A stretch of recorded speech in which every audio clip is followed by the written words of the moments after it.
The darkest nights, we find our light. Battered souls, but we won't lose sight. Surviving together, never alone. Through every trial, we carry on. Surviving together, never alone.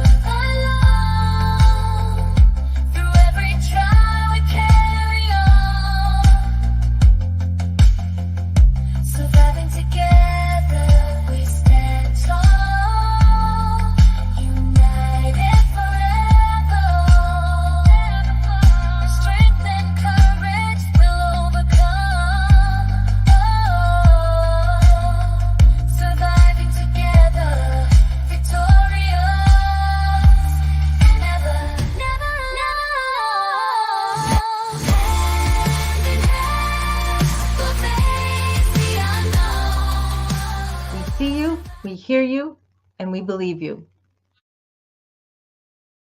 Hey everyone, how you doing today?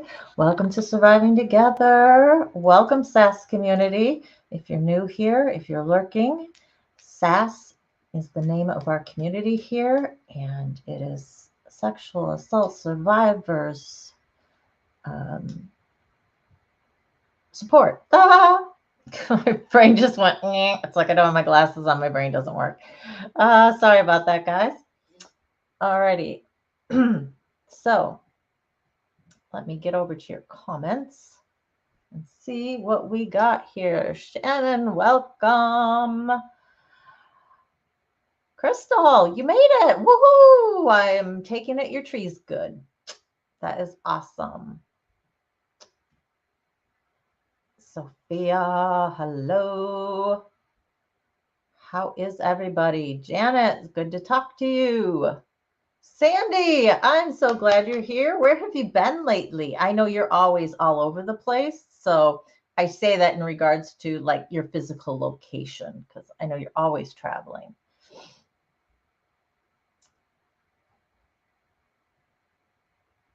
Oh, did you guys, Crystal, did you get those storms?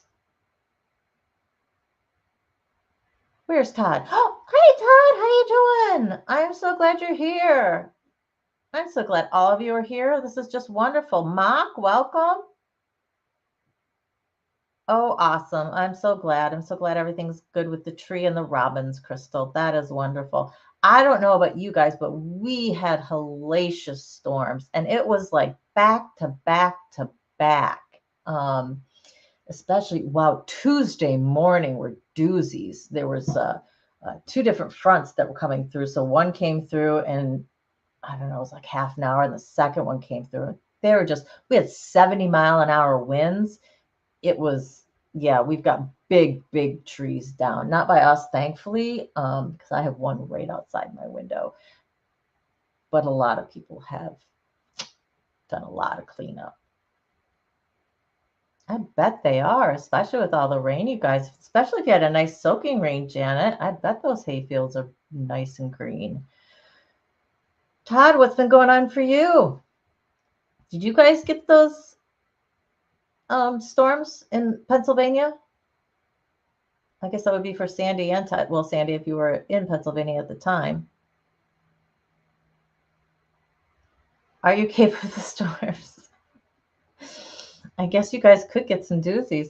We've, it's bright and the sun came out. It was looking very gloomy for most of the day. I'm glad the lighting in here is looking better. I was doing some videos this morning and I wasn't so sure. I mean, I've got my extra light here trying to get some light on, but the outside was not helping whatsoever.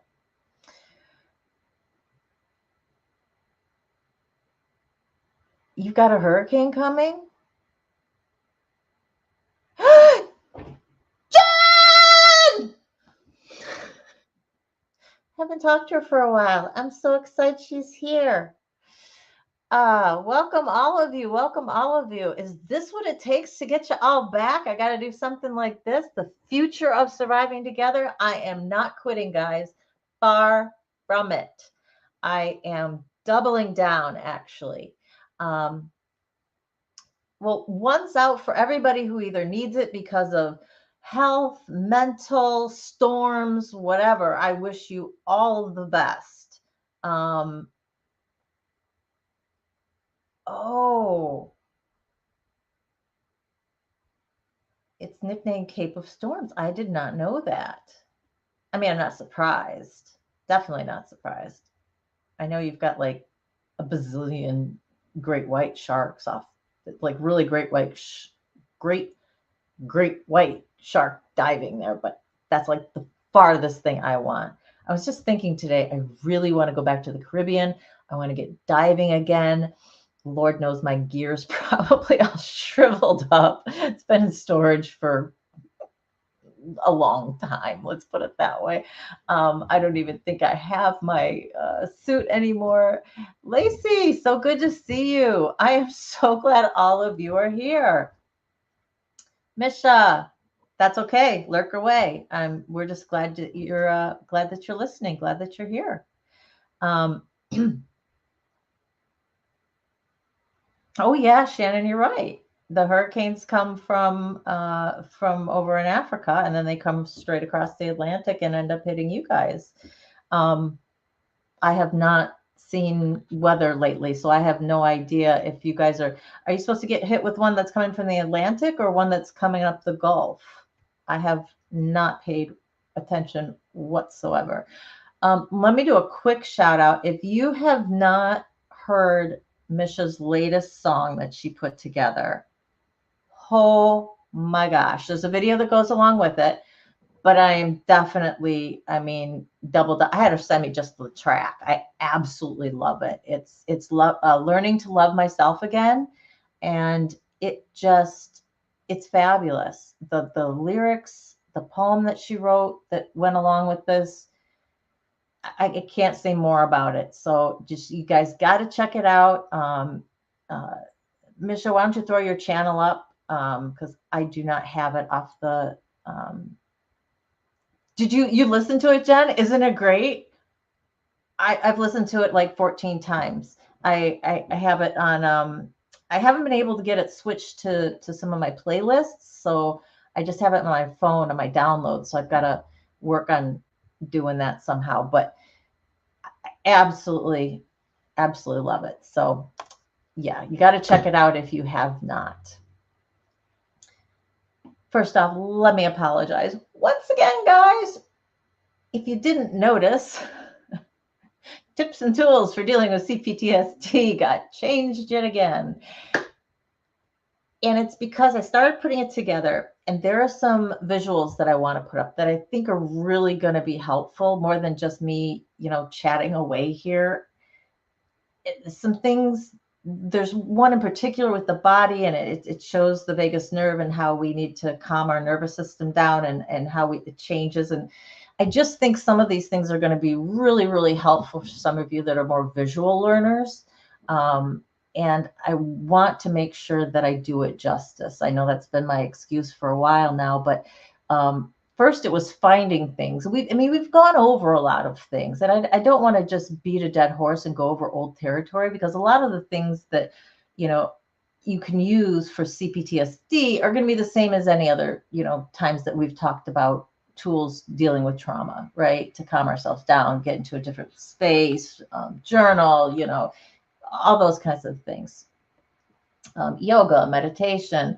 So I wanted to try and put together something that's going to look a little bit different. And I have this vision in my head. Maybe I'll never get there, but I will get some content on that subject put up at some point in time. I absolutely promise you. Yes, I watched it on replay this morning. Misha, it was awesome, and I did a shout out I saw Mo on the boat this morning, so shout out to her. You guys are just absolutely incredible, and it's just oh wow! I just can't even say more. Is it been bad lately for you guys, DeAudrey? I wonder. our weather is typical schizophrenic Michigan. It's been like 95 and it's been 62, and we've had storms and we've had just absolutely gorgeousness, and it's just been absolutely everywhere. Oh, Misha. Have you not seen some of my earlier work? I sincerely think it is a rite of passage, because if you look at the lifeboat, like a few of Tommy's earlier ones did the exact same thing. And what was the first like 12 minutes of my interview with him? Completely. And people are texting me and, like, we can't hear you, can't. I'm ignoring my phone because I'm like, no, I'm into this. It is 100% a rite of passage. You've got to. If you do it perfect from the beginning, I don't trust you. No, I'm serious. I don't think you're going to last. It's just my personal opinion, but there's got to be screw ups, right? We live and we learn. Even if you consider yourself a pretty good YouTuber or a pretty good techie, I think you can absolutely have to screw up. Crystal's got the timestamp. I love it. Okay, so for anyone who wants to skip over the the silent part, go to the 15-minute, 30-second mark, 15 and a half, and you'll be able to. Absolutely. You're spot on. You're right where you should be, Michelle. Right where you should be. And the fact that everyone's stuck with it and you still had a great live after that, that's a testament to you. And it's a testament to the people who you've drawn in. Seriously. Because they stayed because they did want to hear what you had to say. And, I never thought about that. Humidity. Anybody else have fibro that humidity affects their fibro negatively? I think that I don't think you got about a month, right? I mean, before you're actually on the plane. Cosmic, so glad to see you. I heard just I was on replay on last night on Misha's. I'm so glad that you've gotten the help that you so desperately wanted, and that you've got access to things right there at your fingertips. That is fabulous. I hope everything works out absolutely 100% perfect for you, Cosmic.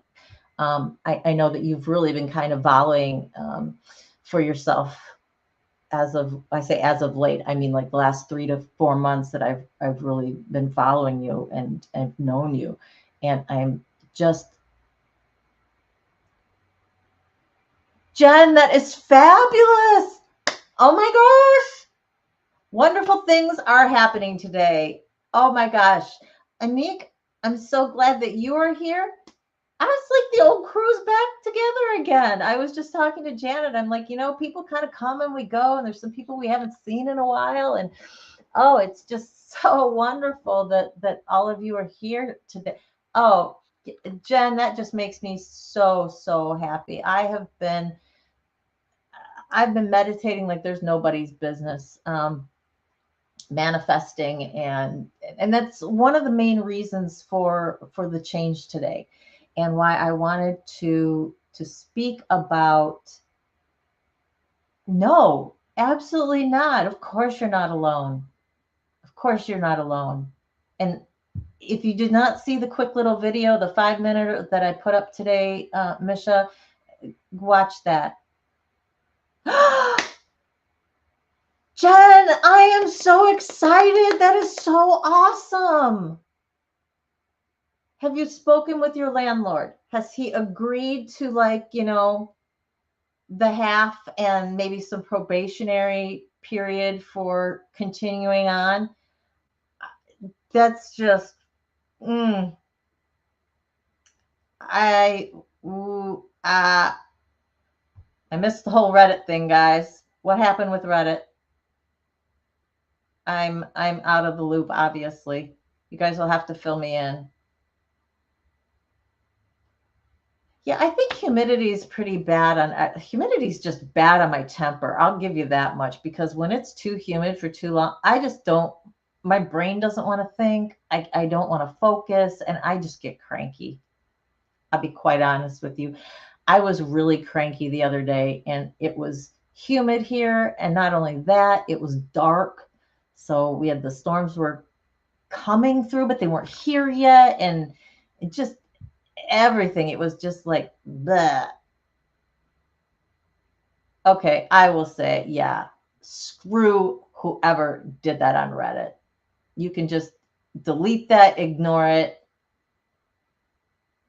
We all need help sometimes. And sometimes you got to widen that net in order to get that help. And you have, and your car, done. Half of the rent, done. I mean, I'm speechless because I'm so freaking happy.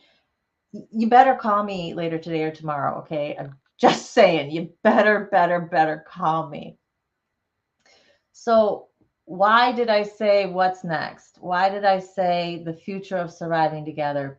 Because I have been trying to manifest myself into being able to do just my channel. And I know it just doesn't fall in your lap. You know, somebody isn't magically going to appear out of somewhere and just give me $1 million. I know that's not going to happen. No matter how many 999 hertz, 538 hertz, whatever things I listen to at night that say, listen for 15 minutes and money will just flow into you. Maybe it's flowing to Jen instead, which is great. I'm happy to have it flow that way.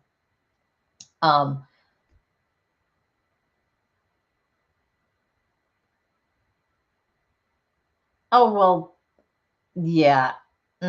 F them. That's just, yeah, no. Who cares? Who cares, Jen? You shouldn't. Definitely you shouldn't.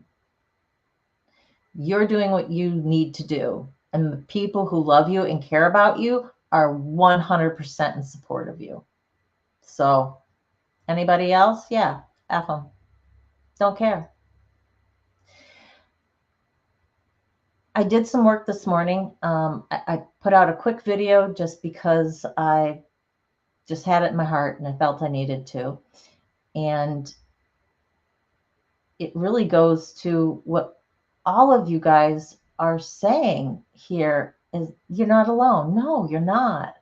We are all here for each other. And this channel is here for all of you.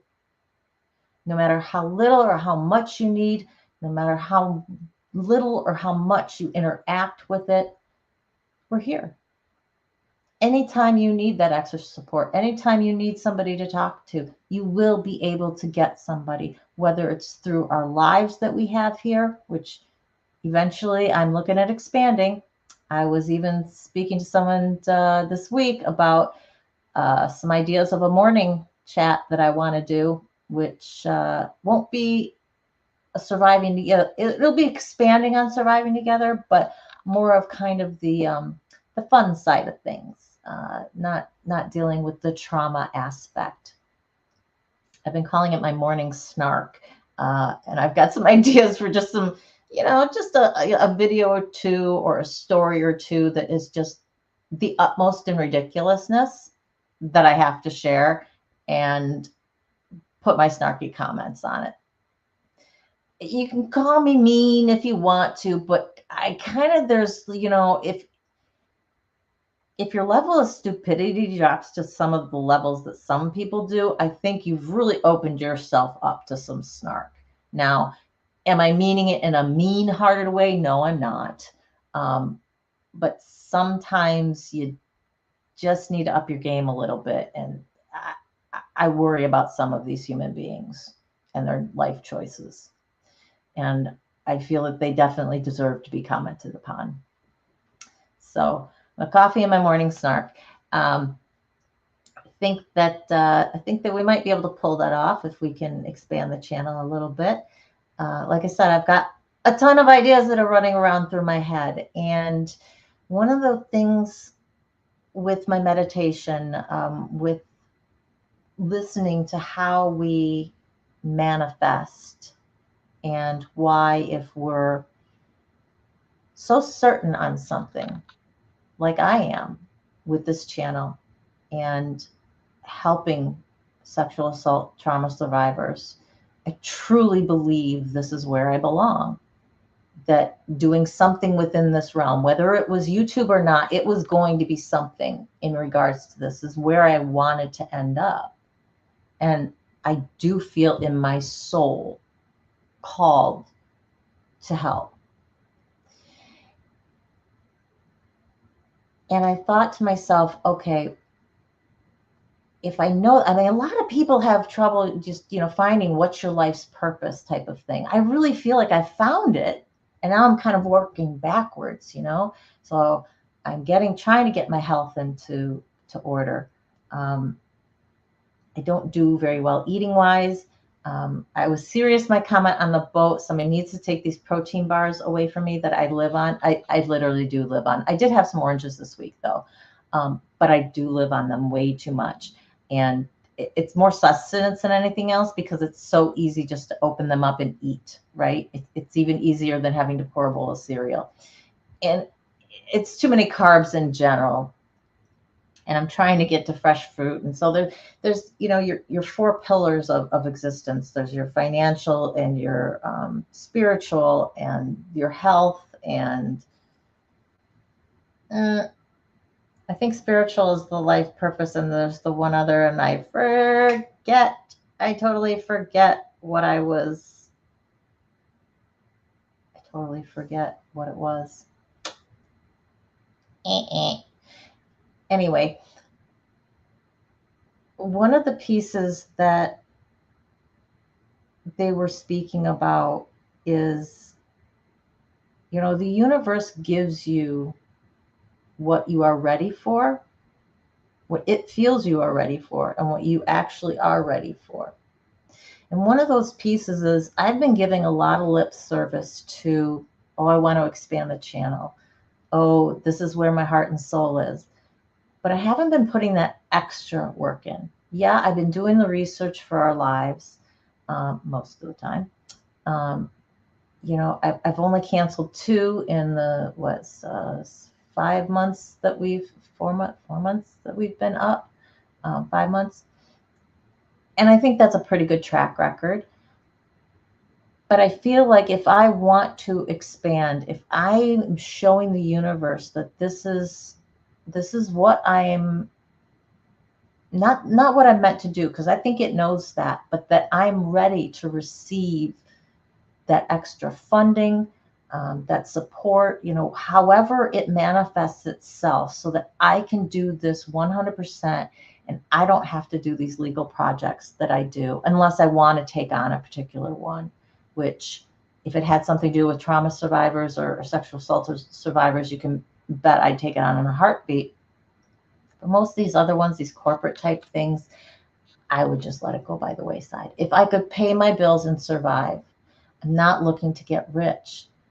I want to pay my bills and survive so that I can focus the rest of my time on making content, on research, on reading more books, because I'm by no way an expert. And I know I have so much more that I could learn from a lot of different people. I'm not going to go back and get my, psychology degree or anything, but there's going to be a lot of psychology books that I need to read, a lot of sociology books that I need to read. And I want to do that work. I want to put that effort in. And so this morning I took time out, and I decided that I was going to do some extra work. And Crystal, you mentioned on the male survivors video that I did. Yeah, that was based off of a live that I did before. And I just kind of put the information together in just a video. I think it ended up being just shy of 20 minutes.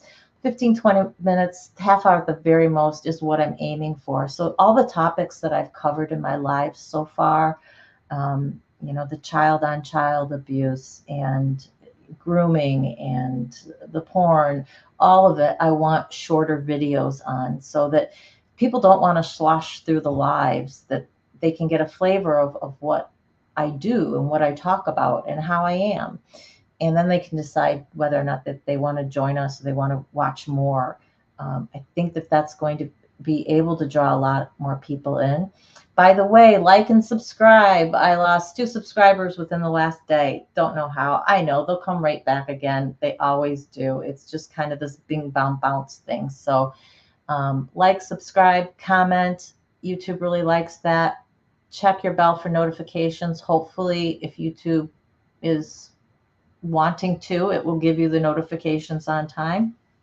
I'm trying to make sure that I get everything put up in time so that you guys can get notifications. Intergenerational abuse is very real, and that is a topic that I have not really covered yet. We've talked about the abuse cycle and how easy it is to go from one generation to the next. But speaking in terms of intergenerational abuse, I haven't addressed that topic. I miss salads, DeAudrey. I really, really do. And if somebody were to put them together for me, I would eat them every day. I sound like the laziest person in the universe, but I have certain things that I want to get done in my day, and certain things just don't fit into it. And making food and cooking, right, and laundry are like the 2 main areas of my life that things have just absolutely collapsed within. I discovered my spirit number is 2, which I've always had an affinity for number 2. If you say, what's your lucky number? I would always say 2. And I really, honestly, truly believe it's not that I can't survive by myself, but I do much, much better when I have somebody with me, whether that is a friend, whether it's a romantic partner. And by with me, that can be physically with me, or that can be, I'm talking to somebody on the phone as I'm doing something else. I try to let music be that substitution for me. It doesn't always work. And I really think that it's not codependence. It's just that I do better. It's like I like cooking with somebody. I don't enjoy cooking for one or just cooking by myself.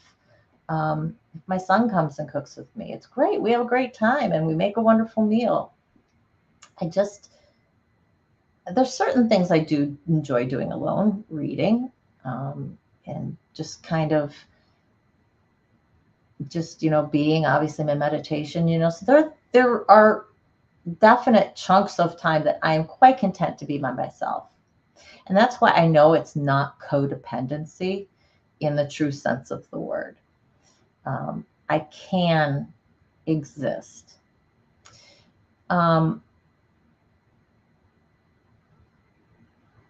Yeah. So for your question, Crystal, the video that I put out today was really just geared towards talking to any male as a survivor.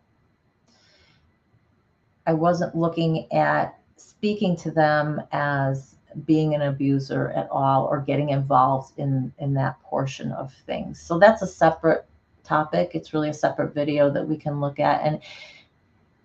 And that's why the child on child within the family, as we were talking when you were guesting on the show, becomes so complicated, because I know in my heart of hearts, when kids are abusing other kids, something has happened to them. Whether it's happened or they've seen something, there's been something abnormal that happened. Kids don't just do this, and that's not to absolve them of the actions that they end up taking. It's just, I know that there's a different starting point. So it's certainly something that we can talk about. Hey, Rick, what's up? So glad that you are here, it is true. If you're only ever looking backwards, you can never move forward. You're going to stumble because we have to be looking at where we're going. And I know my stumbling blocks. I know the things that have been holding me back. I have, I've got 2 months worth of laundry to do, guys. And I know as sure as I'm sitting here, one of it is I hate my new washer. 2 is I hate the fact that I have such a small laundry room. I love my old laundry room where I could just spread everything out and I could have all my different piles. And I work better that way, right? Seeing it all. And I can't do that with mine, especially when my son has, half of it taken up and there's cat litter in one corner and the furnace is in the other. And it's just, so I got to get on that. Okay, so I made videos today. I can't say I'll get on the eating thing right away, but I am making you guys a promise that tomorrow I'm going to get some laundry done. I don't know how much, but I will get some laundry done. Normally I end up, when I run out of underwear, I decide that I absolutely have to do laundry. I will not turn them inside out, as I have known some men to do. I'm mainly talking college age people. That's just gross. And I won't do that. Janet, it's puzzling for you. Yeah, I can't say. I know that we've spoken. Your brother abusing your sister, but he also had a traumatic brain injury. Even with a traumatic brain injury at 7, let's say he was 10, it's not something a kid's just going to do. It's not an area that they're going to just become involved in out of the blue. And so I really can't see blaming it 100% on the traumatic brain injury. I do believe in my heart of hearts that there's something there. And, it could be a conversation. It does not have to be that he was abused himself or that he witnessed abuse. But it can be viewing porn, and then at his age, it would have been an accidental type of thing. Nowadays, it's so much more accessible, but I feel like there definitely needs to be an impetus. Exactly, Shannon. They were exposed somehow, some way to the idea, to the notion.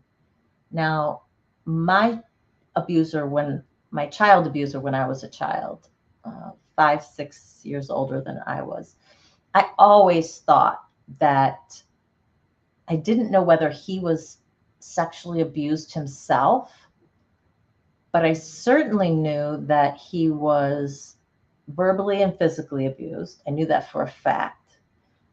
His dad was very much you need to be a man's man type of person. And I know that he viewed porn because I walked in on him having it on the big screen. So that must have been tapes at that point in time, because we're talking early 80s. I mean, so we're talking early VHSs, type of thing. So I know that it had to be something like that. And this was during the day, I believe. And I was never really over there at night. And I don't even think I ever slept over there. So yeah, I was certain that he had been exposed to it somehow, and that had been his impetus. And if his dad was that hardcore about watching it, Lord only knows what the mother was subject to and what the kids might have seen. Definitely violence was a part of their lives. So I never doubted too much where that came from. So exposure, definitely on some level. Yeah, and Janet, you may never know. I would just say, if it can be enough to say there's a kernel of something, You know, there's from all the facts and circumstances, I think something probably did happen. Now, whether it was before or after the brain injury, who knows, right? Because it could have been something that carried over. It could have been something from before, and then the brain injury just kind of lowered some things for him that he actually acted on it. That's a possibility. Could be something that happened afterwards when he had the traumatic brain injury, that somebody was taking advantage of him, thinking that, he was slow, disabled, whatever. And so was taking advantage of him in that state. Yeah, you just have to accept that you'll never know, but that in all likelihood, something did. And if he's 80 and something ends up coming out, you'll be prepared for it. If you never find out, then you're never going to know. But you can feel in your heart of hearts that something has been there. And the fact that, you can speak to your sister, the fact that you are close to her, it's unfortunate that I feel like there's a chapter there that you want to definitely, definitively close, want some answers and close that door. And I get that. And it's the hardest thing, isn't it? To say we don't know why. I was just talking to you the other day about this. Somebody in my life who I don't know why what happened. And unless I confront him, I may never know. And that's truly, truly hard. Especially for me, I don't know that I'll put it in its place again eventually. Still lingering for me.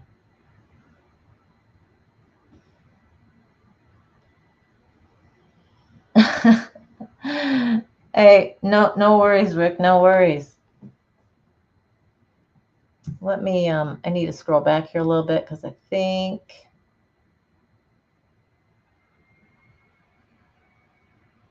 Oh, okay. That's the question. I wasn't sure what the question was. Why you type the way you do. Got it. Big fingers and a fast brain. That I definitely get. Long nails and fingers that want to move faster than my fingers can. I need to cut my nails off. I always like when they get to a certain length, and I don't want to, but I'm going to have to. I can't type anymore. It's becoming more difficult. So I think that's going to be one of tomorrow's things as well. 100% right, Mock.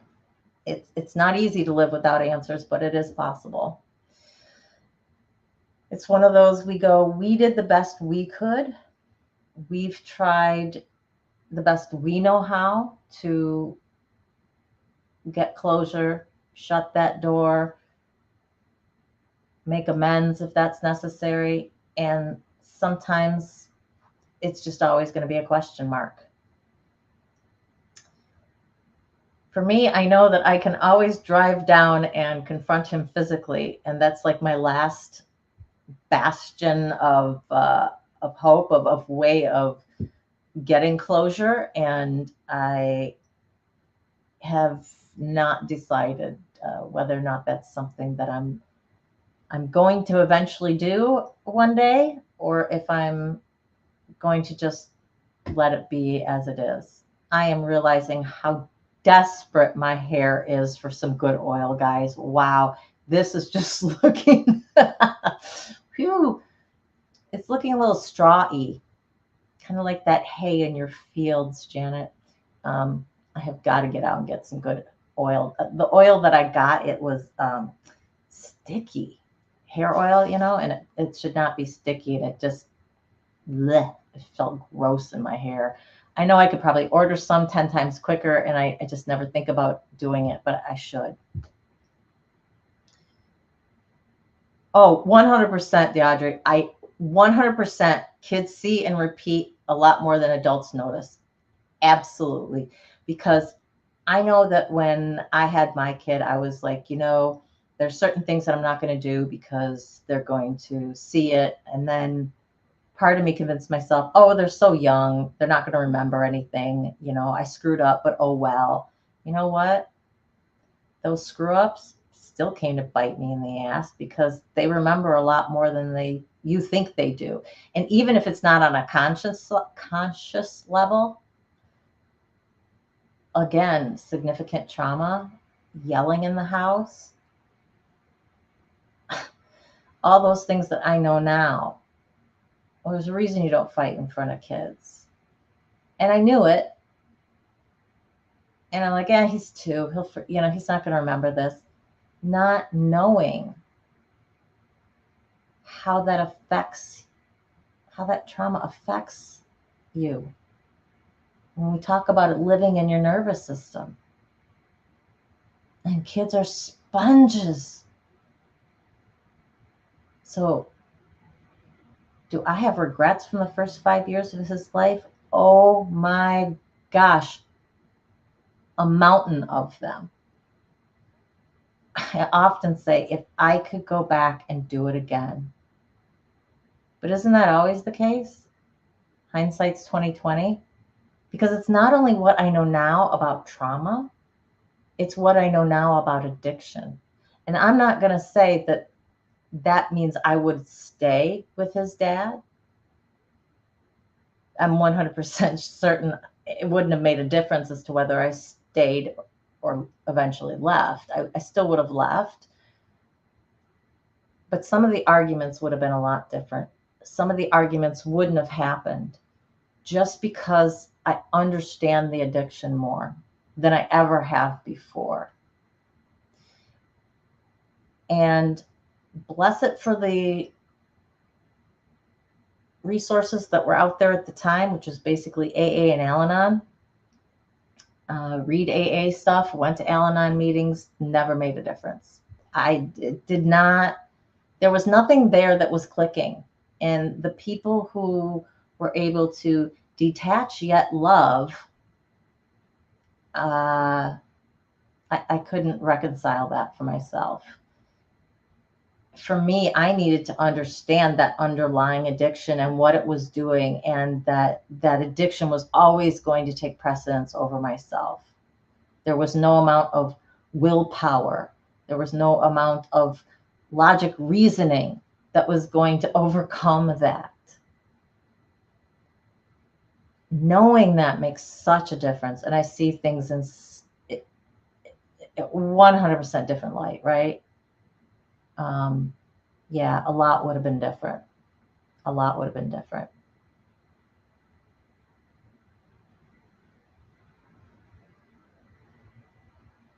See, that's wonderful, Mark. That's really wonderful that they researched before they had kids. I think that it was one of those things that I wasn't. There was always this piece of me that said, I should check out a book on parenting because I don't know what I'm doing. But I always had so much else in front of me. It was just kind of add one more onto the pile of things that I should be doing, right? And I could never make it jump to the top of the list and think that, well, maybe if I did this and I understood more of these things, the rest of this might kind of fall in line. It didn't occur to me. And I think it might have, at least some of it, from a parenting aspect.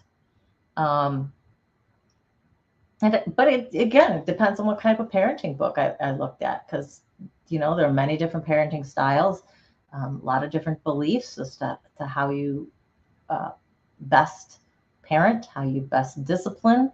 And it, I don't know. I don't know how much of a difference it would have made.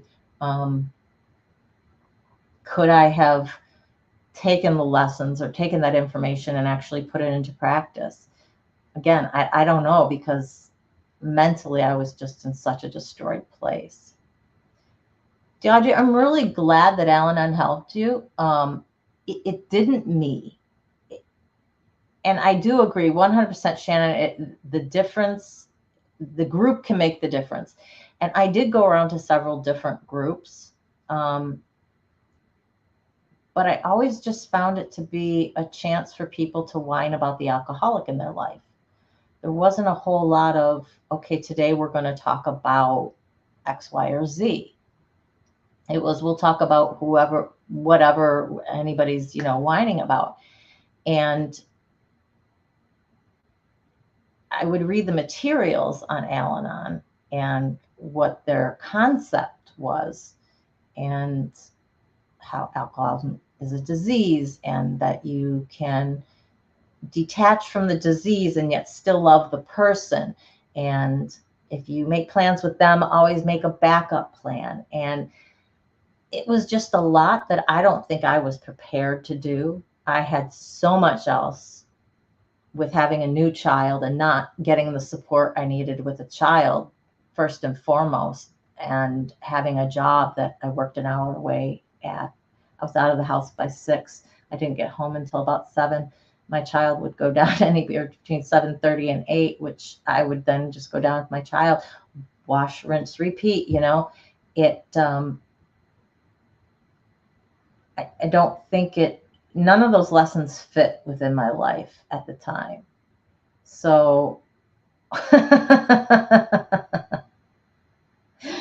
Shannon, that's what I would have called my group, the whining people in the other room, Al-Anon. I think for me, initially, it was wonderful because I knew that there were other people who were suffering like I was, that I wasn't alone, that my reaction to what was going on wasn't abnormal. And that in of itself was helpful. But once I kind of knew that, great, there's more of us. And I even found an Al-Anon online, kind of like a need a meeting type of thing that Carol runs. And it was the same type of thing, but it was kind of an Al-Anon meeting that came up 5 times a day or something like that online that you could do, which was great. But again, I don't think we didn't ever have a leader who says, okay, now we're going to talk about the 6th tenet of Al-Anon or whatever, and really digging into some meat of things. And how do you put these phrases into practice? Instead of this too shall pass, one day at a time, great, great, great, great, great.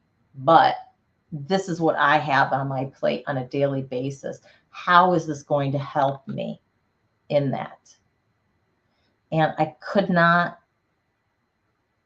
make the transfer from just cerebrally understanding what they were saying to being able to have it make a difference in my daily life. So that's why I say for me, it didn't make a difference. But that's not to say, and that's why I don't poo-poo it. AA works wonderfully for some people, just as Al-Anon works wonderfully for some people as well.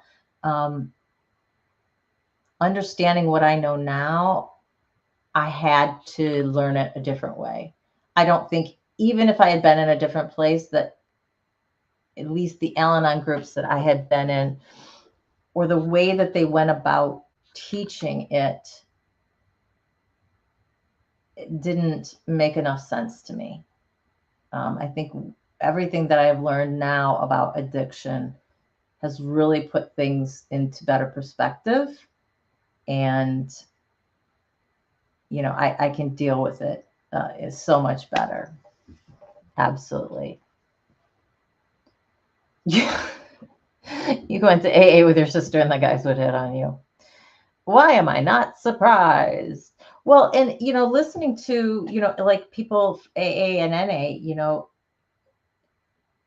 the people who were there just because it was court appointed, because you had to be there and get your paper signed. And they would just be off into a group and figure out a way to be, having alcohol as soon as possible anyway. And same with NA, you had, groups, and the heroin users would find the heroin users. And I think it's farther and fewer between.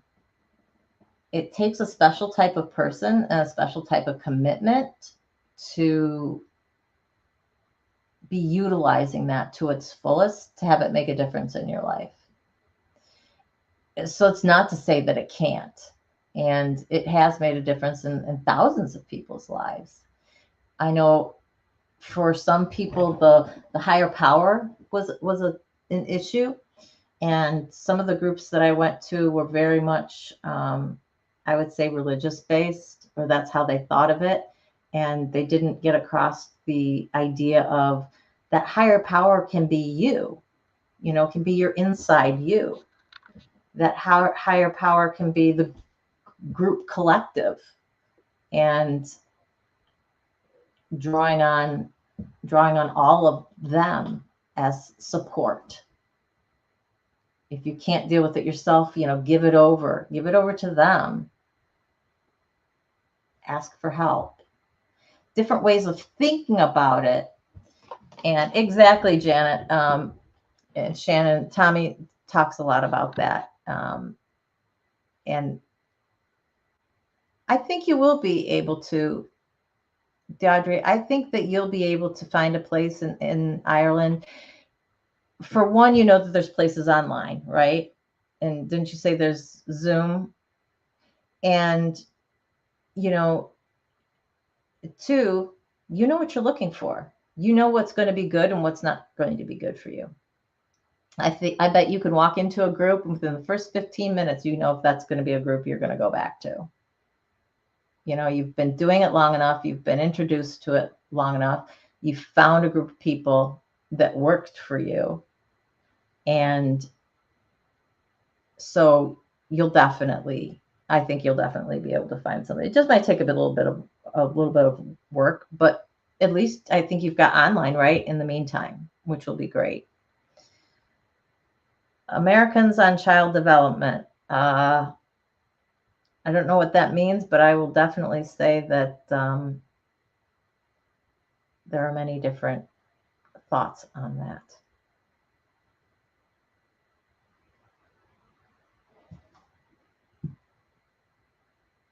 Let's see what else we have.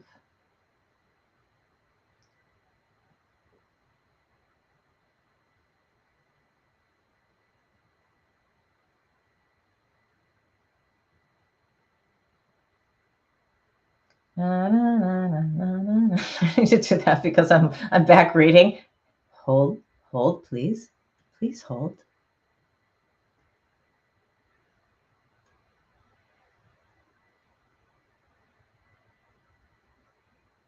Mister, don't worry about it. We know you're here. People know how to contact you if we need.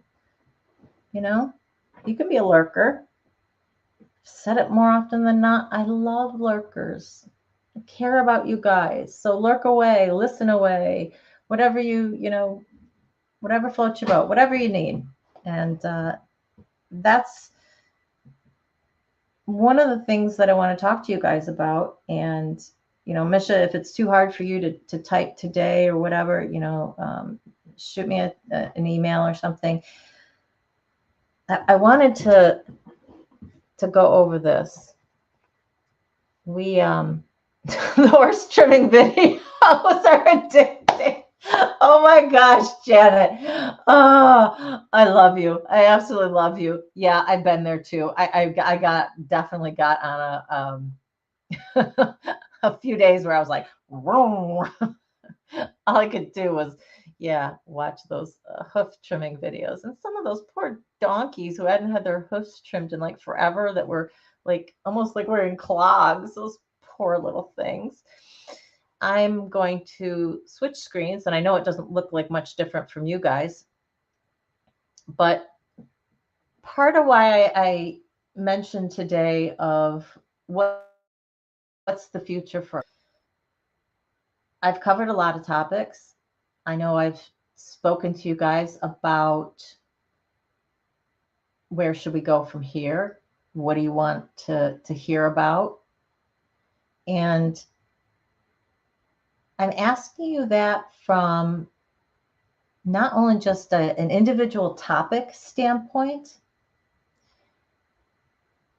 but is there something on a bigger scale that you would like to see this channel do or tackle or be? Because it truly is your channel as much as it is mine. I host it. I bring the space. You guys make the channel. It cannot be this without you, because it's about supporting each other. And so you guys have to be here in order for us to have support for each other, right? I want to know what's working for you, what's maybe not working for you. Do we have some loftier goals? I know that one of mine is to reach a larger audience, but I don't want to go from 175 people to 1,000 people overnight. I want the growth definitely to be more organic, because I want to keep the engagement with everybody, you know. And I don't care if my lives have to be 3 hours long in order for me to be engaging with people. I'll do it. But as I was speaking last week, I can only do that with a larger audience if you guys are dialed into it, if you guys are as invested in it as I am, are as invested in the vision of keeping this where everybody is seen, where everybody is heard. Because when we get bigger, and I know that we will, because we have not even so much a message that others need to hear, but just the space that when some other people kind of stumble upon us, are like, wow, something like this exists here. And I know that this isn't a brand new idea, that there are probably online groups for sexual assault that you can find it in other, you know, on websites, or, you know, different ways of coming across them. So it's not a novel concept in and of itself, just one other way to be able to reach out to people. And it truly is my vision to keep this, no matter how many people we have in a chat, to keep it feeling just like it does now. And that is a true community effort. And that's why I am so proud to call you my community, that we are the SAS community. This is the survivors supporting the survivors. And you guys need to be just as dialed into that ultimate goal as I am. And I know that you are. And that's what makes me so excited about this, and to take it to the next level and to reach more people. And my commitment in order to do that is to be making these shorter videos so that people can see. Or there may be a topic that you missed that you don't want to go back and watch a 3-hour live on. And so here's a little snippet, you know, or you want to revisit a subject, but you don't want to listen to a 3-hour live. Here you go. Here's a 20-minute, you know, womp womp on it. So I've been going back through and picking away. I think I've only gotten 3 of them done so far on some of the issues that we've done. But let's look at some of the things that we've done. Common CPTSD triggers, PTSD versus CPTSD, ants, love bombing, child-on-child sexual assault within the family, child-on-child sexual assault, grooming, adult grooming, kids in porn, adult porn. Are there women sexual offenders? Trauma and clutter, trauma and addiction, male survivors, defining what sexual assault even is, trauma responses. And that's not going back even to quite the beginning. That's a lot of great content that we've covered, guys. It really truly is. And I want to know from you guys, is the space working the way it is? Are there things that you want to see added? Are there, if you were to look at this channel a year from now, what would be your vision as being a person who's part and parcel of this channel and here from the ground up? Great, Deaudrey. Wonderful. Thanks. You want to hear more about body and trauma? Definitely can do that. Recovering from initial trauma responses can do that as well. We can talk some more about that. It has been a long time since I have read The Body Keeps the Score, and that's definitely a book that I will want to reread as we start to go through body and trauma. Many things that we can cover in regards to that, so definitely will be a topic that we will break down into several sections. How, I'm not 100% sure yet. Sleep, nightmares, how, why they happen. Yep, definitely.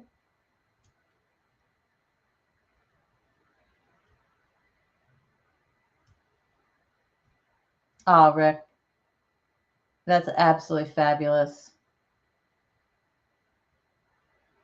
Wow. I'm going to put this up. Rick's book, Paying It Back, 11 Kids That Gave Their Life So That I Could Live. All my work is to pay them back.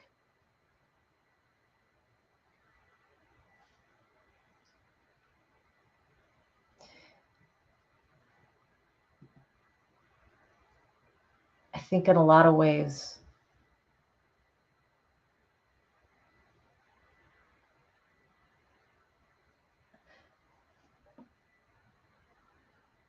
my wanting to be here for all of you is partly because of me not having that. Me not knowing that I was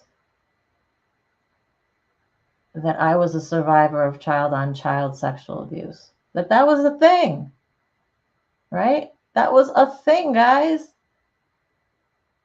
Didn't even know it. Felt guilty about it for so freaking long.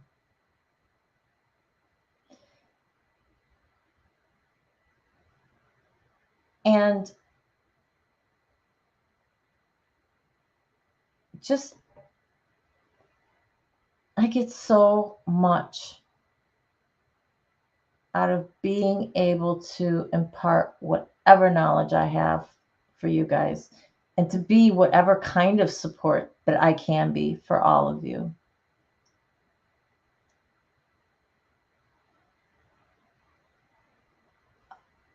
Rick making the comment, you had open heart surgery. Anyone with open heart surgery knows. Yeah, anybody who's ever been the recipient of an organ, knowing that somebody had to pass in order for that to happen. I know several people who have been in that situation, and it's so difficult because they're praying for their loved one. They're praying that their loved one makes it. They're praying that their loved one can get a kidney or a liver or a heart, but also knowing on that same token that somebody's going to have to die in order for that to happen. And that can be a really tough thing to deal with. Thanks, Matt. Thanks, Mac. I'm looking at Mac. Thanks, Misha. Thank you. We certainly are. We certainly are a unique community, and Yes, Andy, absolutely. Essays, violent essays involving a stranger, we can definitely cover that. Um, Obviously, it's something that occurs a lot less of the time, but I know several of you who have been the victim of a stranger assault. So it does happen, even though it's less than I think 5% of the time. Most of it's we know who our person is, who the abuser is, but we certainly can deal with that. And I will be going back through this and copying down any of these onto my list that I don't have, because I have a running list of topics that I cover, and I make a note when I do cover something or if I've covered part of it or whatnot. So I'll make a list of these. Audrey, I am so sorry. Oh, I got to put this up. Child on child essay is an epidemic in South Africa, which you learned from a British activist, not a South African. Wow.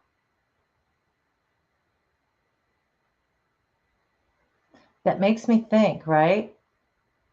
Because what were we talking about earlier? Kids don't just do this. And I know that essay in general has been a big problem in South Africa. I do know that. And, over the last 20 years, I'm not sure, I don't know what the stats are, but I do know that there has been a rampant increase. And there's something there, right? So do we blame them seeing something? Do we blame it being something being done to them? What's the impetus for this? That's what really makes me wonder. Did the British activist, give you any clue, any insight into maybe why this was an epidemic, into what was happening with that?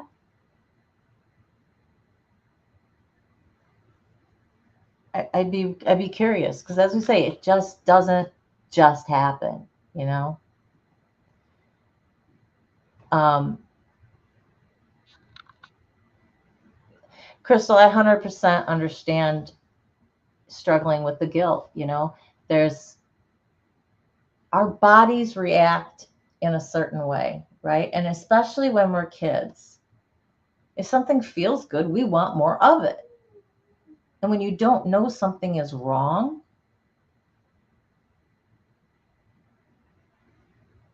you want more of it. Even if you know it's wrong, sometimes you're going to want more of it, right? So I really encourage you to look at your situation and look at it from not only a biological perspective, but a child perspective. Okay? It's not the fact that you liked it that made it wrong. It was the fact that it was occurring. You liked it because it felt good. Biologically, certain things feel good. And I understand where you're at, because I was there too. This is one of the things that I struggled with for a long time. There was the child on child aspect, but there's also well, I did like it and I asked for it the second time. So, where does that put me? So I 100% get what you're struggling with. But I encourage you to give yourself a pass, to get rid of that guilt, because you don't need to have it. You as a child were reacting to a biological response to something that was being done to you. And we as human beings like to do what feels good, and we want more of it. That's why drugs are so popular, right? So the next time that guilt starts to creep in, think about that, all right? and reach out if you need, because I 100% get where you are.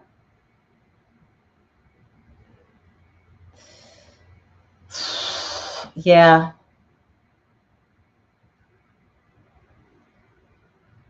You're right. You're right, DeAudrey. I get that.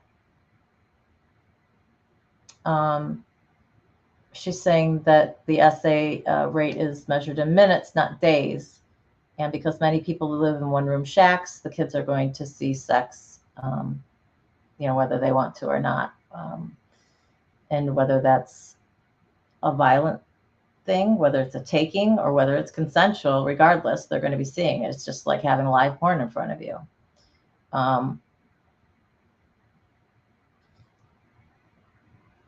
Honestly, I think the last time I checked, it was every 16 minutes in the United States.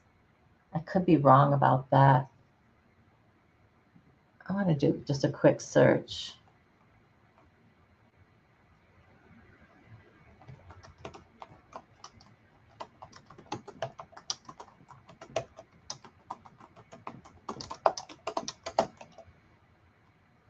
Oh, wow, guys.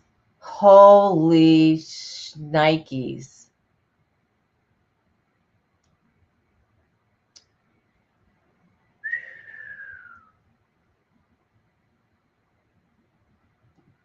Want to know what I just found out?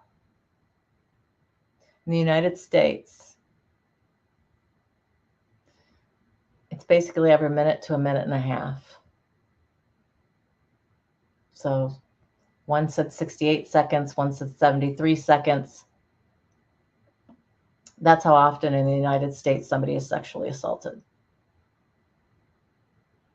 We're not even talking minutes, not even a full 2 minutes. Jeez. Jesus. Wow. Yeah, and again, it is so hard to get these numbers, and to say this is how it is, because we're relying on whatever we've got reported, extrapolating upon other violent crime, and trying to come up with some sort of sense of, well, how often this is actually happening. And I don't know how all those studies are done or how they actually do those tests, but frightening, absolutely frightening to even consider that as we've been speaking here for over an hour, that there have probably been 70 people who have been sexually assaulted in the United States alone.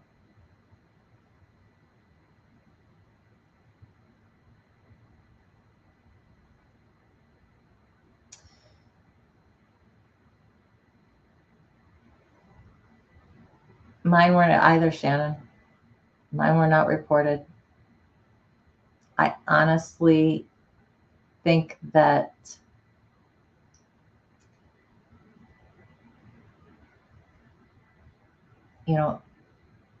it's not even that I think that, I know that the majority of sexual assaults are never reported. And that's why we are dealing with such a difficulty in getting such concrete numbers. And especially when we're also dealing with trying to get numbers on childhood sexual assaults, and knowing that there are kids out there who are reporting, but they're reporting to who? They're reporting to their parents, and they're not being believed. That kills me. That absolutely kills me.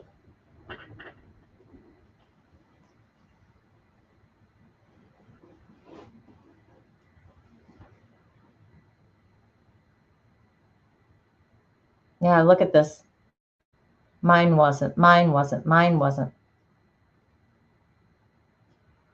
Sandy, the percentage of people who report that are taken seriously, I don't know what the statistic is on a first report, on a first tell. I do know that they have said, on average, again, and how they come up with these things, I don't know. But one thing I read said 20 times that a kid has to report 20 times before they're believed. I think myself, I just don't want to even believe it. So let's say 5, because to me, that's asinine. That a kid would have to report something 5 times before they're believed is beyond me. You want to go any more than that? And you're just in fantasy land. Why? And I know that I've talked about my own experience. And yeah, people don't want to believe that it's happening. If you don't have parents or a support system who are real present, they might not just, they don't want to have to deal with it, because that's just a whole nother layer of baggage of misfunction that they would have to deal with. And they got their life full with what they got on it, right? So, no, not even going to deal with that. Yeah, the harassment that people take when they report, when the stigma of being an SA victim, which is asinine, because you didn't ask for it. And even if you quote unquote asked for it, okay, we're going to go into the context that Crystal and I were talking, you still didn't. You can't consent, right? You're a kid.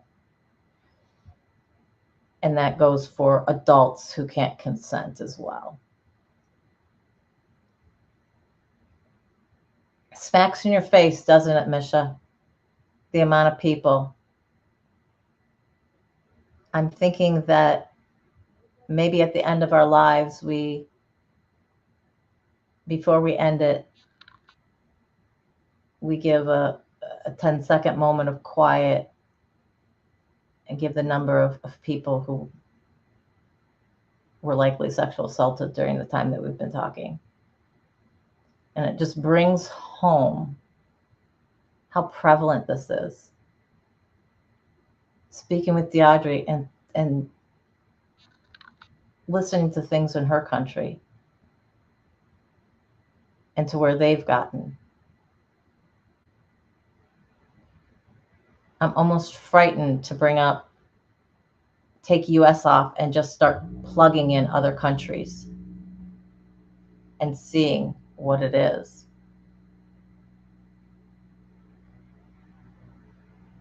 And then when you think about that across the globe, globally, the numbers are daunting. And it is enough to bring me to my knees. But that is why this is so important to me. This is one little corner of the universe that I can affect. Whoever I can reach, whoever wants to listen to this message, whoever wants to come here and know that there are other people who have been there, who get it, and who support you. And if you're struggling with a certain aspect of things, you can talk to us, because 9 times out of 10, you're going to find somebody in this chat who has dealt with the same thing before. Either they've dealt with it themselves or they know somebody who has from being here. And I don't think there's anything more powerful than having that connection when you're dealing with something like sexual assault, something that at its very core wants to ostracize you and wants to say, you're different. Something that wants to stigmatize you for something you're 100% not at fault for. And it struck me, one of the things that struck me when I was doing the male survivors video, and understand how I say this, in some ways they have it worse. than female. And that is because of this outdated societal norms, the view of masculinity being only from a heterosexual standpoint, and the stigma that is put on them,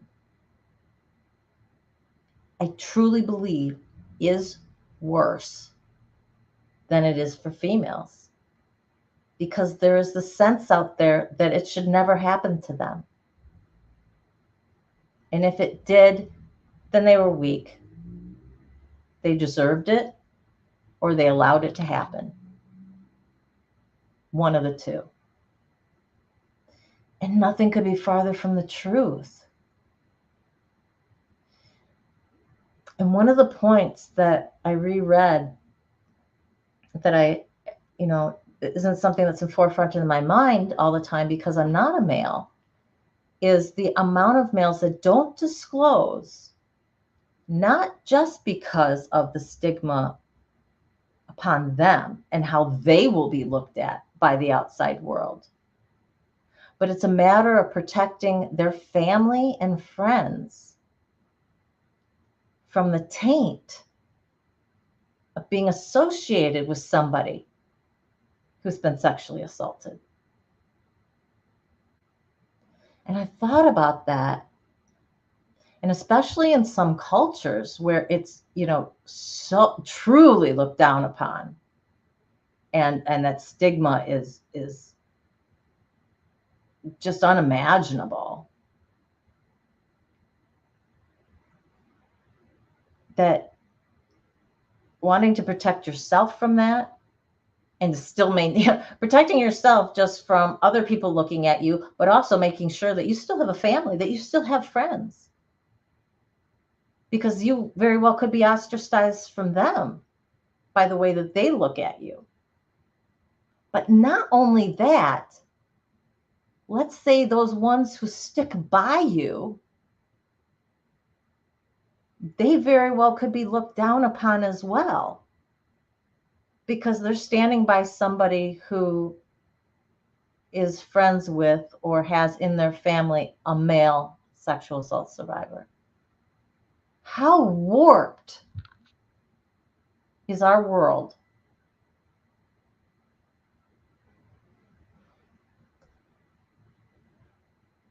It just is. Rick, thank heavens for your speed. You outran them. That's wonderful.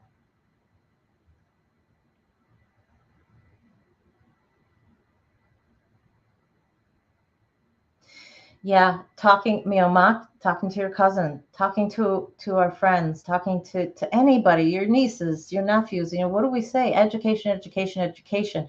And it's not only for us, it's not only for the kids, it's for the other adults around us. Everybody needs to know about this. We say the more we talk about it, the more we're shining a light upon it, the more we're going to take the sting out of that stigma. And it's not going to become an issue, a negative issue. It's going to become an issue because, well, it already is an issue, but it's going to be an issue that's looked upon more seriously. And not boys will be boys, or for a boy, suck it up, something happened to you, oh well. All of these things that kids go through.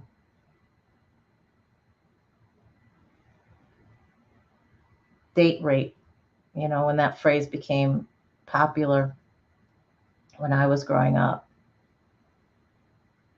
So educating everybody on where are your boundaries. And in order to know your boundaries, you have to know yourself.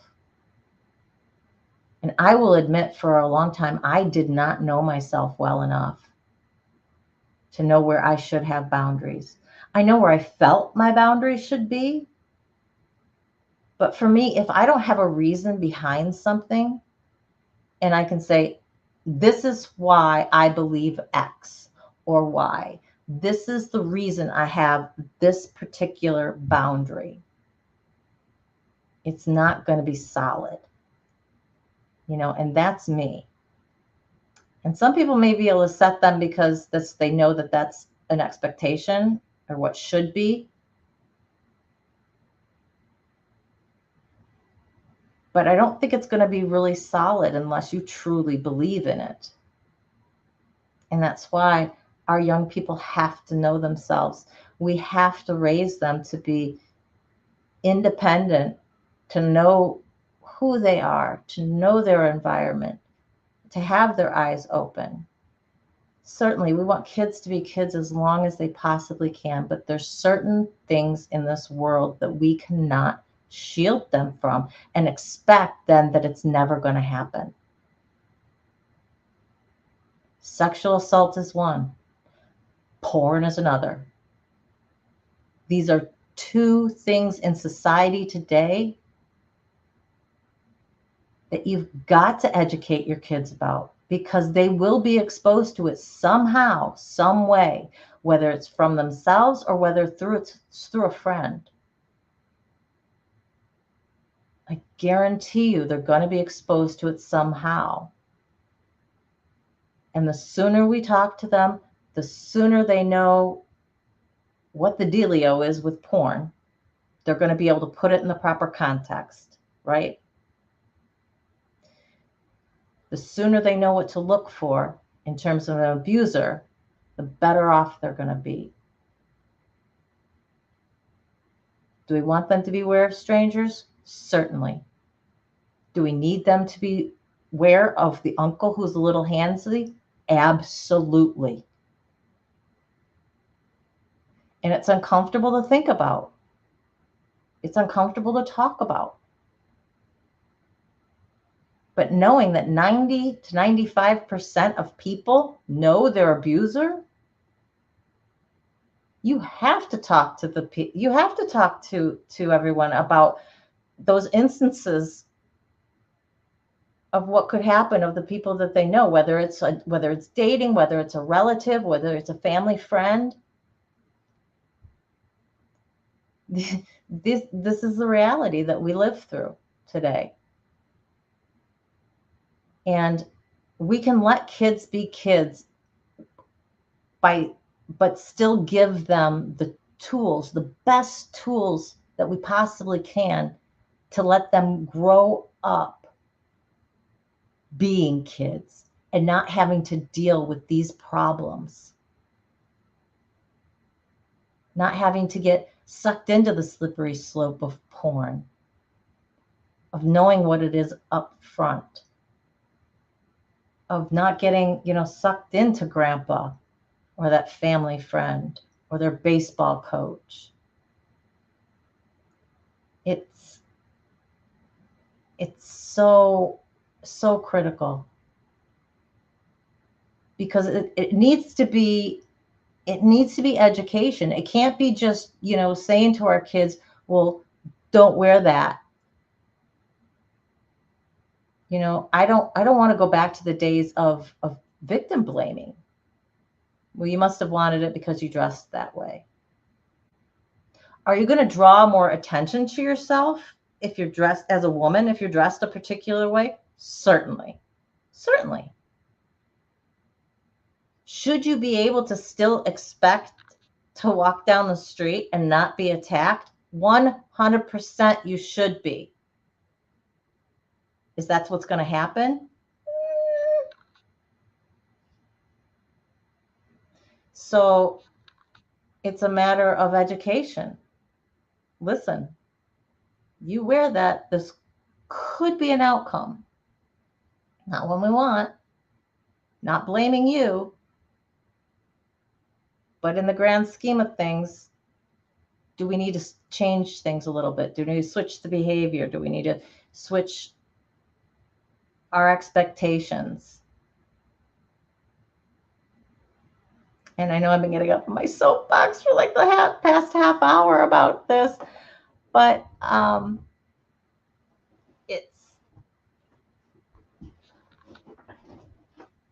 Deaudrey, Mock, everybody, there's respecting your elders.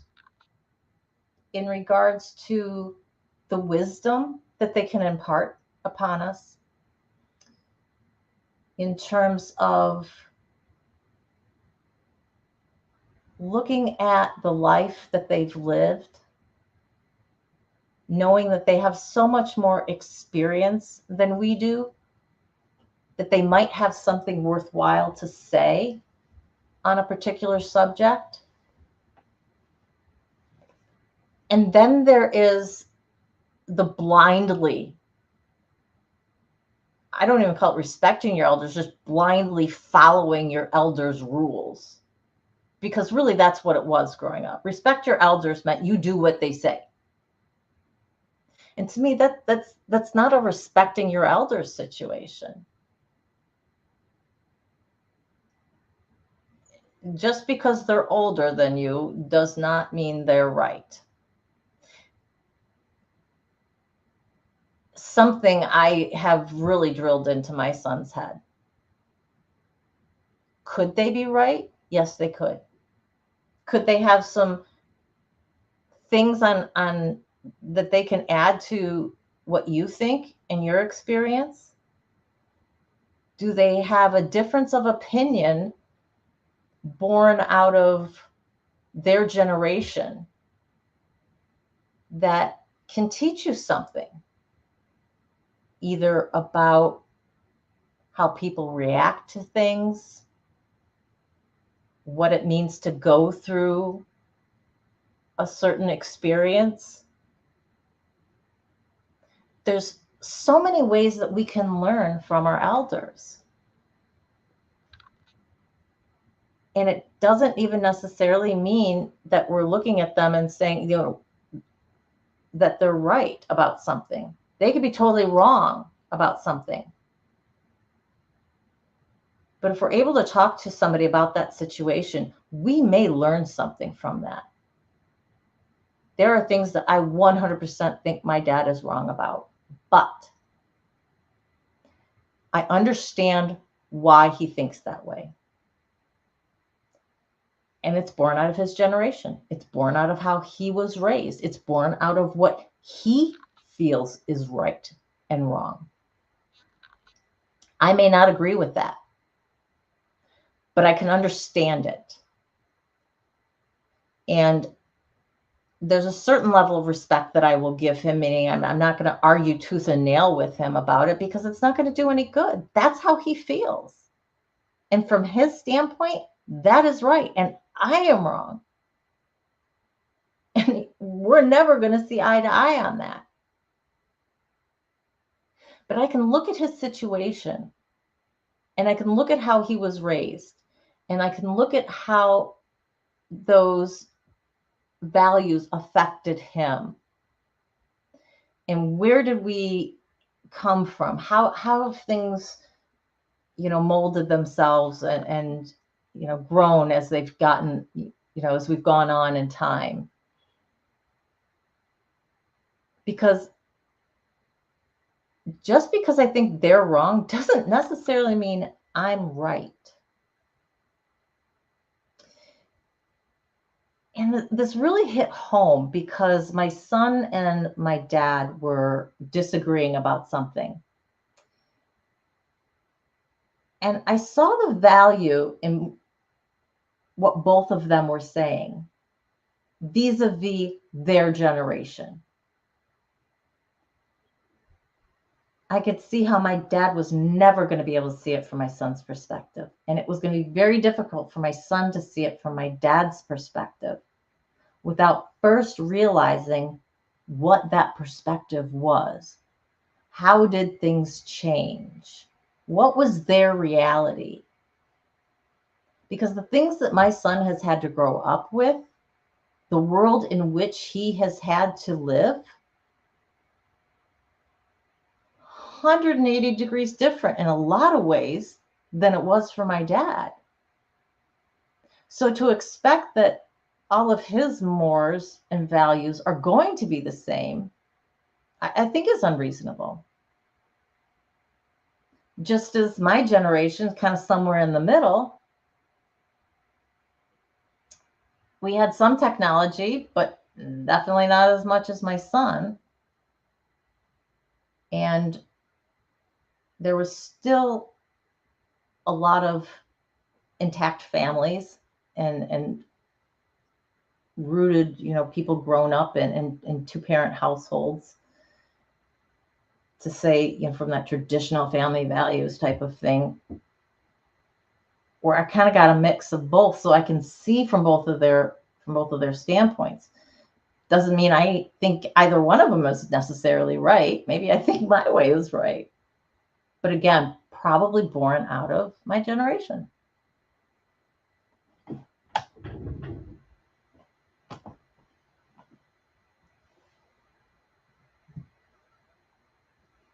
Yeah, you have to talk about everybody. When we're talking about who can be an abuser, it's anybody, any age, any race, any religion, any color, any creed, any sexual orientation, any gender. How many more things can I add upon that? Do we get the fact that anybody can be an abuser? And guess what? Anybody can be a victim of that abuser. And that's why there is no difference between any of us when it comes to speaking about this type of trauma. I do believe there's that extra wrinkle, or a few extra wrinkles, because of these societal norms for men that they have to deal with. But there's things that are different for women, especially adult women, that they have to deal with that on the whole men don't. So it's just more difficult in different ways, I think, for each of us. But the effects of the trauma that we went through, 100% the same. It's just born out of something a little bit different. Hang on, guys. I sent my son on an errand, and I'm afraid that he's not able to do what he needs to do. So I'm going to need to take this call. So talk amongst yourselves, and I'll be right back.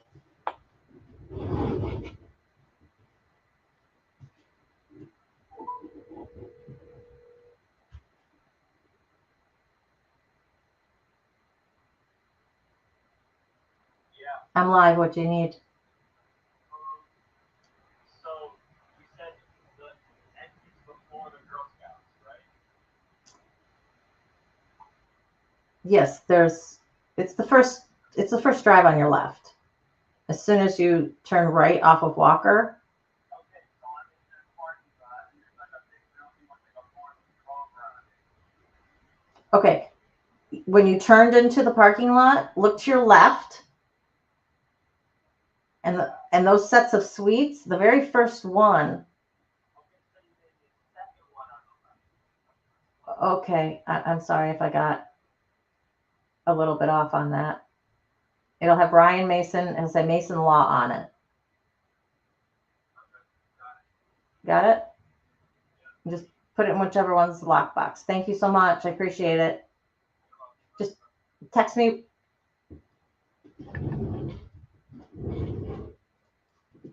All right, guys. Thank you so much. Yes, he was having a little difficulty completing the errand that I sent him on. I had an envelope of money that needed to get to somebody. And so it was actually kind of important that I didn't leave him hanging. So thank you, everyone. I appreciate it. Can you hear me? Am I back on? Let me know if you can hear me or not, because I never know if my flashing button. Oh, yay! Okay, so I was talking and the button was still flashing. I thought I hit the darn button.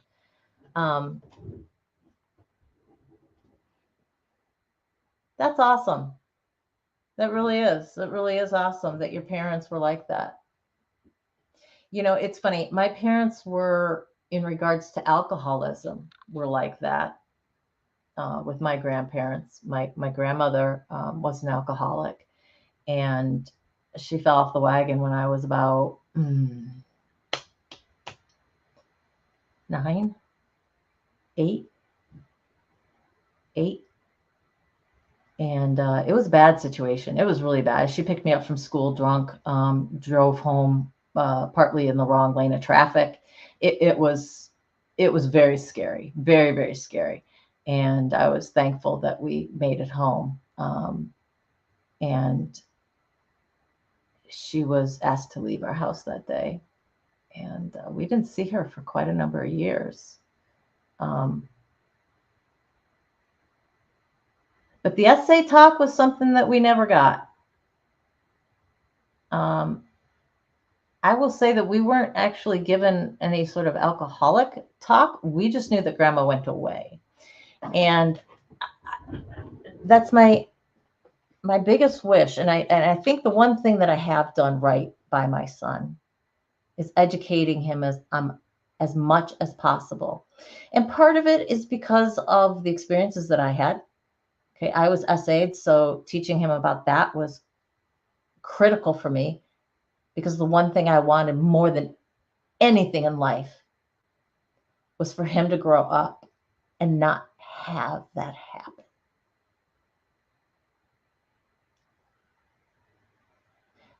Alcoholism fell in my lap. His dad's an alcoholic. His dad's dad was an alcoholic.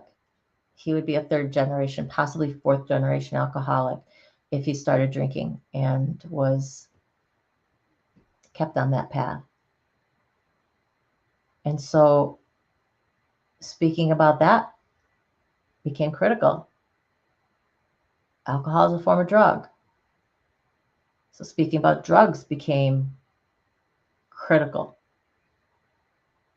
Then we add what's going on in their universe. There's access to porn, so we had to do that.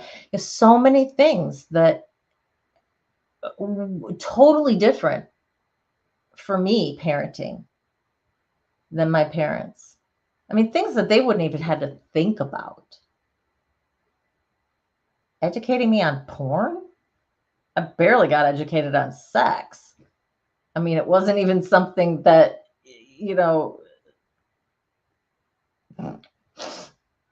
that wasn't even something that most people had access to. Hard drugs, that was hardcore stuff that happened in back alleys, right? Even though my parents went through the summer of love and all of that, and Timothy Leary and the whole LSD thing and whatnot, but it still wasn't right there, so you had to go looking for it. It wasn't something that came to you. It didn't come out to the suburbs. We didn't live in the inner city. So just things that didn't smack us in the face. And so they never even thought to educate us on them, As far as I know, neither of my parents had any sort of SA experience. Rick, great to see you. Glad you were here. We will definitely talk later on. And I will be live on Wednesday, but I'm sure we'll talk to you soon.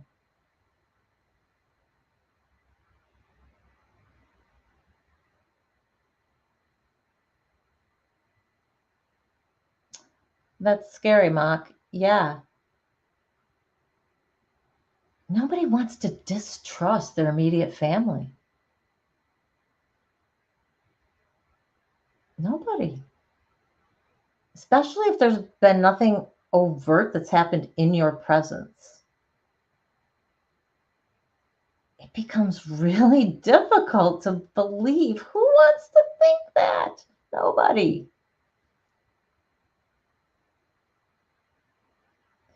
So I think our parenting is so different nowadays, and we have to, because of what our kids, our nieces, our nephews, and whatever your young folk are, what they're coming up with. Coming up meaning growing up with, what's around them.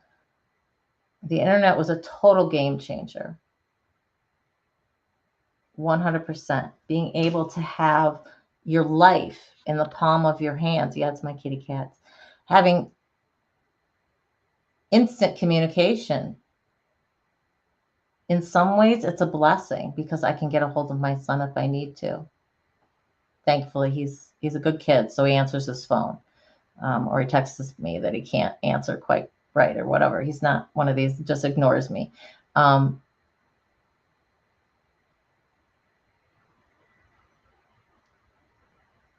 glad.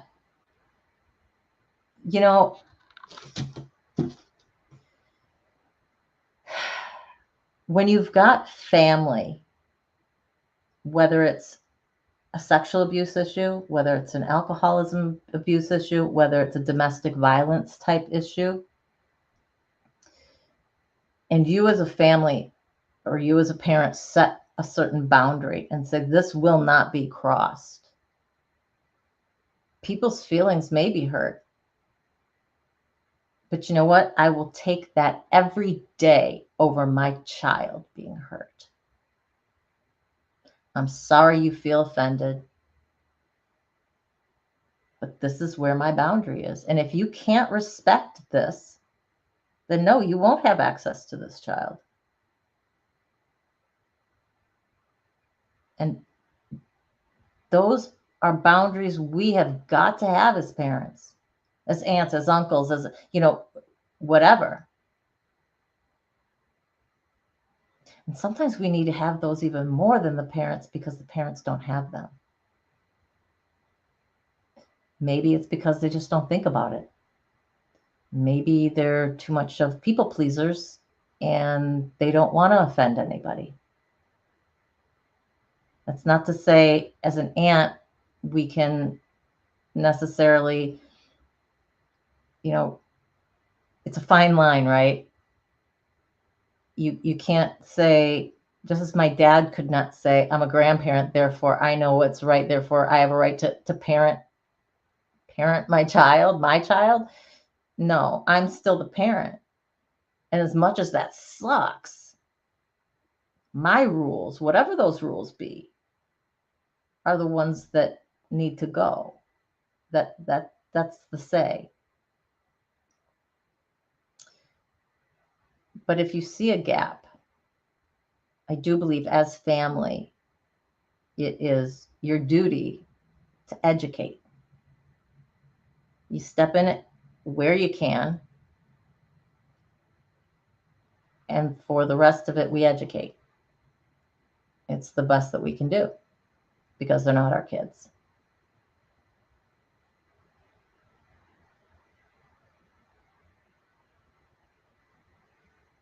Yeah, I'm sorry, Crystal.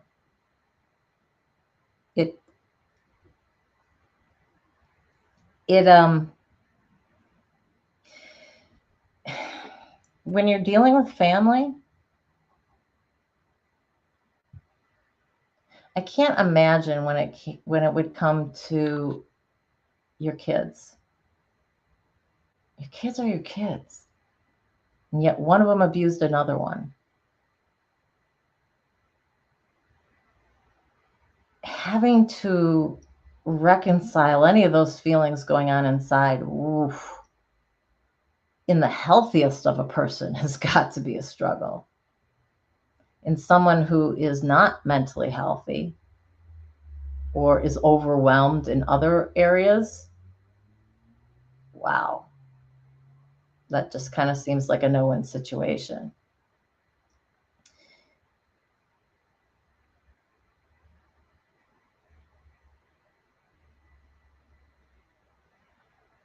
Yeah, it is. But there's some people, let me say adults, there are some adults, if they have not learned where healthy boundaries are, if they've never been educated that abuse can happen anywhere,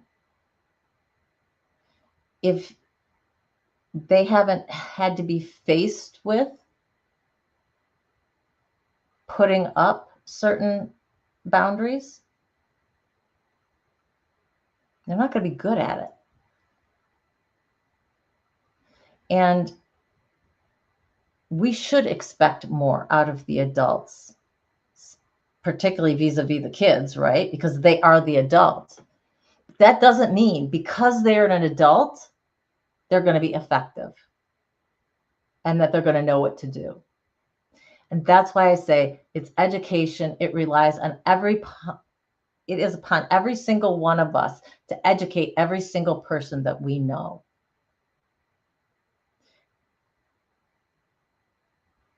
Because no matter what, I guarantee you there's something that they can learn from it.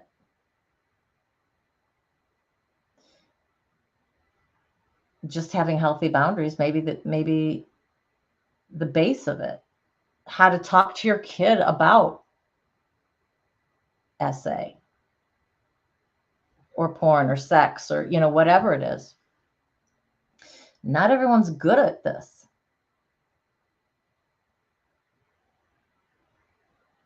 DeAudrey, I cannot say whether that is well known in the US or Canada or not, because I am like the least artsy person there ever was. I don't get poems unless they're in lyric form.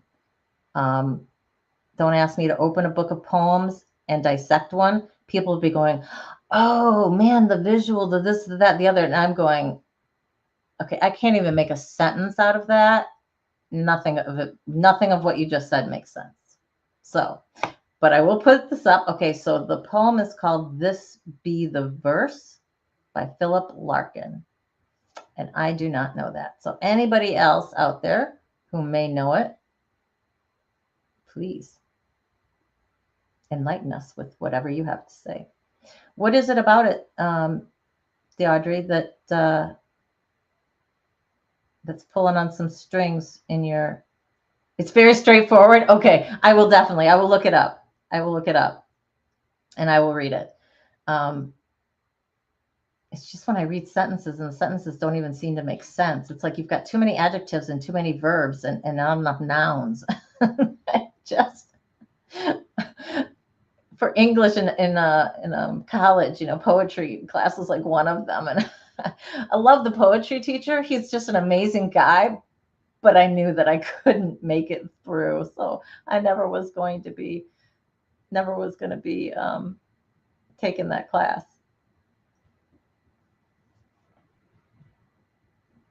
Yeah, some people,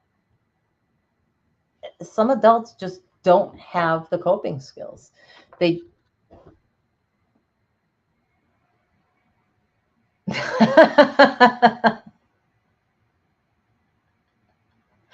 ain't that the truth? I think our goal in life is to screw up our kids in the least amount possible, right? I think we're going to screw up our kids no matter what. There's so much I regret. But then I do have to remember I have a lot to be proud of. I did teach him a lot of things that I didn't get taught. And I know that he has navigated his landscape very well because of the things that I've taught him and that I've been speaking to him about from when he was old enough to understand in a much better way than a lot of his peers have. I don't know what they were taught or not taught. So for as much as I messed up, there's a whole lot I did okay. And I will say this, I think as parents,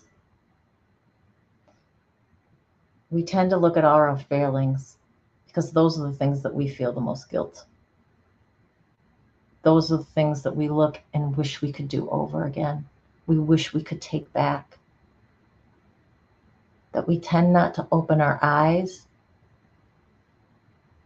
and see all the things that we did do right. So I think on the whole, most of us probably did more good than we did bad. It's just that that other stuff feels really icky and can be so difficult to forgive ourselves for, even when our kids have forgiven us. They're moving on with their lives. They're going to have points that they're going to make sure that they don't do with their kids because it was done to them. But hopefully, they have a lot of points that they make sure to do with their kids because it was done with them. Because mom did okay.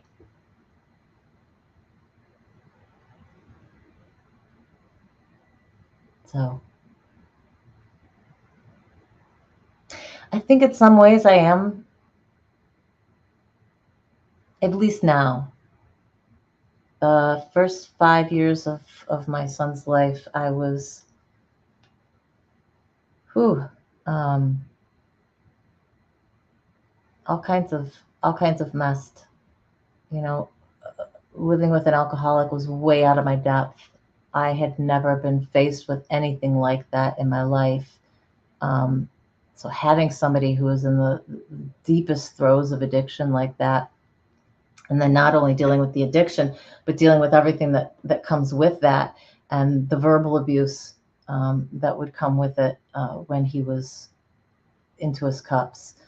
Um, I was way out of my league. I had no idea how to navigate any of that.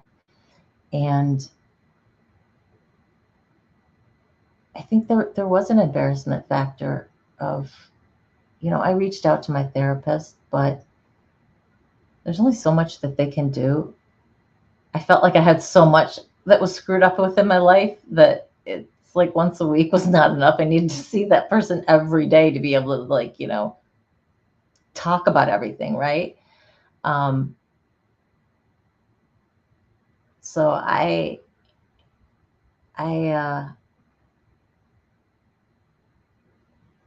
yeah, most of the things I regret are things that happened in the first 5 years. And then there's one or two ongoing things that happened post that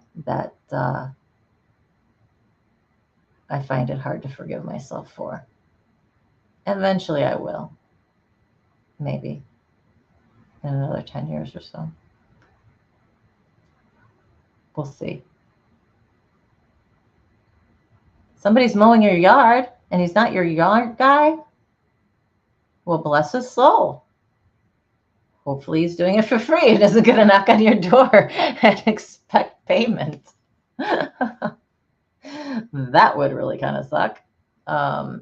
Thankfully, they did our yard earlier today, so I don't have to listen to that, because trying to listen to that or trying to focus on this and also having that in my ear is just kind of is really difficult to deal with. Yeah, dealing with knocks on the door. Thankfully, if it's during the daytime, I know it's probably kids in the neighborhood looking for my son.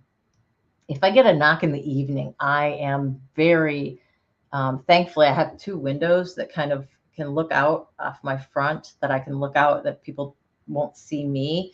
So I can see, kind of get an idea of to who's out there, because nobody ever knocks on my door at night. That would just be very, very unusual.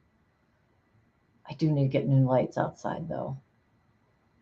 Add it to my list of things to do. I have so much home maintenance around here. Literally, if I could just have somebody give them like $500 and say XYZ, ABC, all need to be fixed. Go out and pick something. Here's a budget. Knock yourself out. I would be completely happy. It's those little things like hanging these pictures behind me that are always going to fall by the wayside. I'm trying to get to them. I really am. I say that every week. One of these days, all the stuff around here that I want to get done is actually going to be done, and I'm not going to know what to do with myself. it's going to be a weird feeling, like I'm on top of things. When's the last time that happened? Probably pre-breakdown would be my guess. Well, guys, we're right up on the 2 hour mark.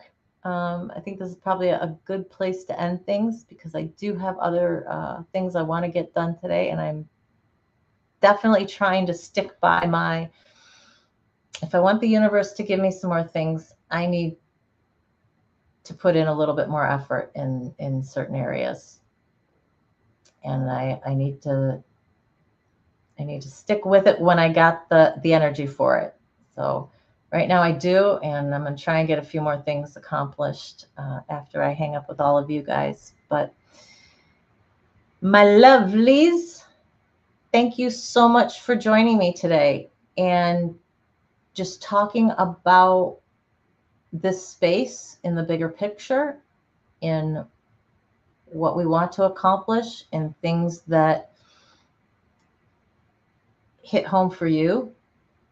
You guys have given me some good topics to add to my list, or to at least star on my list and say, you know, these ones I need to move to the front. And that's what I will be working on for the month of July, is putting those things in the forefront. And one of my first things on the list is going to be getting The Body Keeps the Score out again and rereading that. Yeah, some people do work just in order to get paid.